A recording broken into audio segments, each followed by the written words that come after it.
Should pop-up matcha drink stands use butterfly pea flower? Yes, they should use it as an optional visual ingredient, while keeping matcha as the main flavor and clearly explaining what it adds. Butterfly pea flower is a natural blue flower that can be brewed into tea or mixed into drinks as a powder. It has a mild, earthy taste, so it usually will not overpower matcha, which has a grassy and slightly bitter flavor.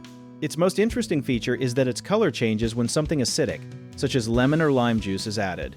The blue color can turn purple or pink, creating a fun drink that attracts attention at a pop-up stand. To use it, make a concentrated butterfly pea tea, chill it, and slowly pour it over matcha, milk, or lemonade. Make sure the matcha is whisked separately first, because clumps can make the drink look muddy and taste uneven.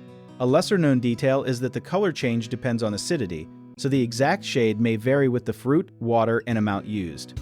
Test small batches before selling, write down the measurements, and give the drink a name that explains its color-changing feature. One common mistake is adding too much butterfly pea flower, which can make the drink taste earthy and distract from the matcha, so begin with a small amount and increase it carefully. Another mistake is treating the color change as guaranteed, since cloudy milk drinks may show the change less clearly, so test the recipe in the same cups you will sell.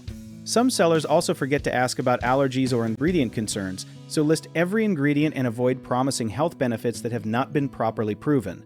It is also important to protect the drink from heat and sunlight, because strong light can fade the blue color, so keep prepared tea cold and covered. If you enjoyed the video, check out our online resources that can really help get your business started in the description below.